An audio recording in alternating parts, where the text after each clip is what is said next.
नमस्कार मित्रों, मैं हूं डॉक्टर रामजी भाई। आपके लिए एक छोटी सी कहानी लेकर आया हूं।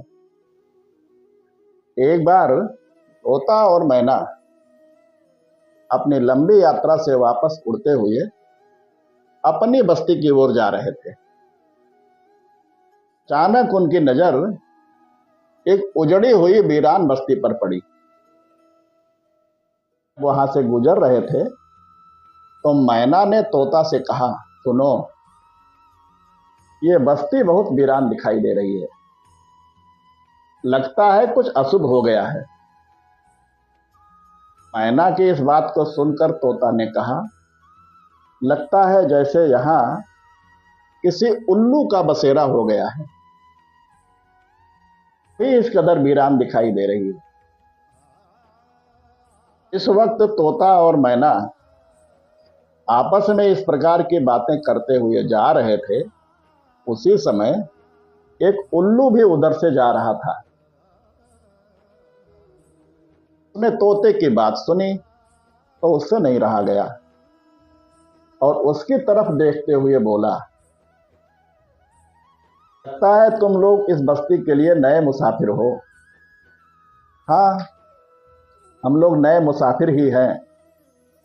यह सुनकर उल्लू ने कहा, आज रात यहां मेरी मेहमान नवाजी कबूल करो और मेरे साथ में यहीं रुककर खाना खाओ, फिर जहां जाना है चले जाना। इस तरह उल्लू की मोहब्बत भरी दावत से तोता और मैना का जोड़ा इनकार न कर सका और उन्होंने उनकी दावत स्वीकार कर ली। उल्लू ने उनका खूब स्वागत सत्कार किया। सत्कार से दोनों को बहुत आनंद आया। खाना खाकर जब उन्होंने वहां से जाने की इजाजत लेकर चलने लगे तो उल्लू ने मैना का हाथ पकड़ लिया और कहा, तुम कहां जा रही हो? मैना परेशान होकर बोली, यह क्या मजाक है? यह भी कोई पूछने वाली बात है? मैं अपने पति के साथ अपने बस्ती जा रही हूं।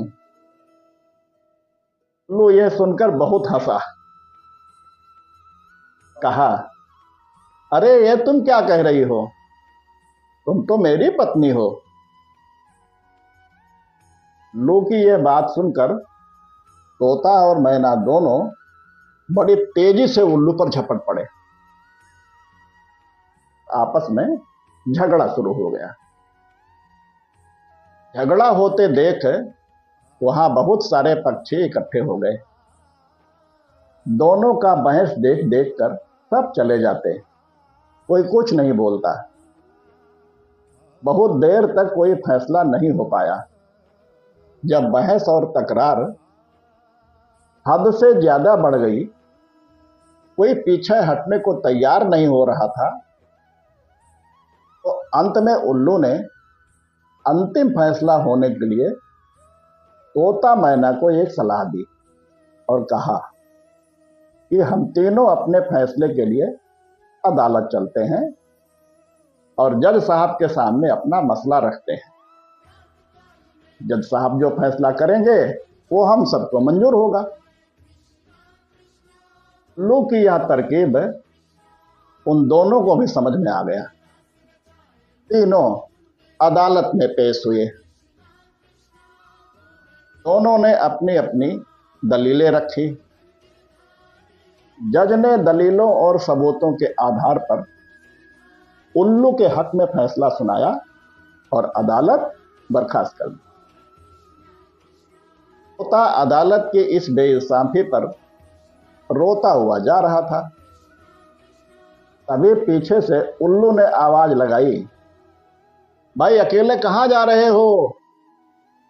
तुम अपनी बीवी को तो अपने साथ लेते जाओ।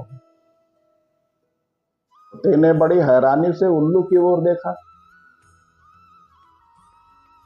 कहा, ये अब मेरी बीवी कहां है? अदालत ने तो इसे तुम्हारी बीवी है ऐसा फैसला दिया है। नहीं मेरे दोस्त, मैना तुम्हारी ही बीवी है। बस मैं तुम्हें यह बताना चाहता था कि बस्तियां उल्लू वीरान नहीं करते।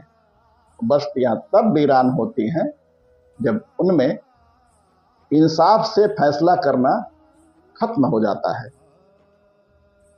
ऐसी ही कहानी सुनने के लिए आप इस चैनल को लाइक, शेयर एवं सब्सक्राइब करें तथा घंटी अवश्य दबाएं। अगली बार फिर किसी नई कहानी के साथ आपसे भेंट होगी। तब तक के लिए सभी को नमस्कार।